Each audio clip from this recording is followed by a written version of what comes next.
우선 의사들조차도 의견이 다르다. 무엇이 맞고 틀린지 의견이 분분하다. 당연하다. 그도 그럴 것이 일반적인 연구는 무언가 사실을 발견하는 것이 아니라 어떤 가설을 정해놓고 그것에 부합하는 증거를 찾는 과정이다. 이것이 대부분의 연구 논문들이 시간이 지나면서 오류로 판명나는 이유다. 중요한 건 의사들은 영양학에 대한 공부가 부족하다. 실제로 영양학은 전체 의학에서 극히 일부분에 불과하다. 우리가 병원에 가서 의사들에게 아프다고 말하면 그 증상을 해결해주는 조치를 취해준다. 그것이 왜 일어난 것인지에 대해서는 설명해주지 않는다. 사실 의사들도 모른다. 깊이 공부해 본 적이 없기 때문이다. 따라서 우리가 왜 아픈지에 대한 근본적인 원인을 알려고 노력하지도 알지도 못한다. 문제는 근본적인 원인을 해결하지 못한 상태에서 증상만을 치료하는 것은 치료가 아니다. 통증은 안 느껴질 수 있지만 우리 몸은 여전히 고통받고 있다.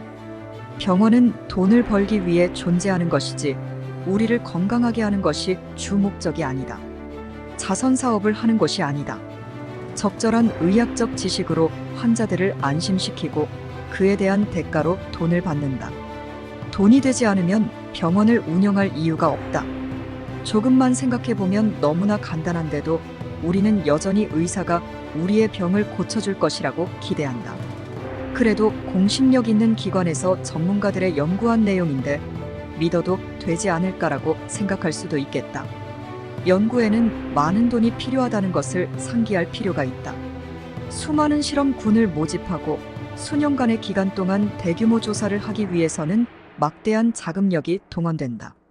대부분의 건강과 관련된 연구가 제약업계와 식품업계의 지원을 받아 진행된다. 돈을 투입해 자신들이 원하는 결과를 얻기 위함이다. 실제로 이들 업계는 세계적으로 권위 있는 학자들을 고용해 연구를 진행한다. 자금을 지원받은 이상 이들에게 유리한 결과로 진행될 수밖에 없다. 우리가 흔히 지방이 몸에 해롭다고 생각하는 것이 대표적인 예이다. 우리 몸이 몸에 좋은 지방을 많이 필요함에도 정작 몸에 해로운 식물성, 지방마가린, 모든 종류의 식용유를 먹도록 유도한 것이다. 그뿐만 아니라 콜레스테롤이 해롭다는 터무니없는 소문은 우리 몸에서 정말 중요한 역할을 하는 콜레스테롤을 두려워하게 만들었다. 지방에서 섭취하는 칼로리가 줄어들자 자연스럽게 가장 지저분한 연료인 탄수화물의 소비가 늘어났다.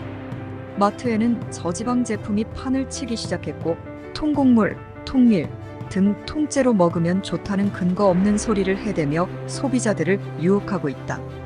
실제로 통밀빵 한 조각은 설탕 2숟가락보다 혈당을 더 높인다.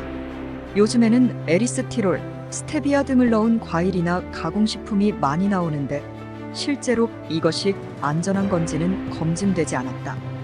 아마 이것도 수년 뒤에는 몸에 해로운 것으로 판명나지 않을까 하는 게 나의 의견이다. 미래는 과거를 보면 어느 정도 예측할 수 있으니까 말이다. 결국 자기 건강은 자신이 지켜야 한다. 의욕적으로 건강에 관심을 갖고 공부해야 한다. 그렇지 않으면 곧 다가올 미래가 행복하지만은 않을 것이다.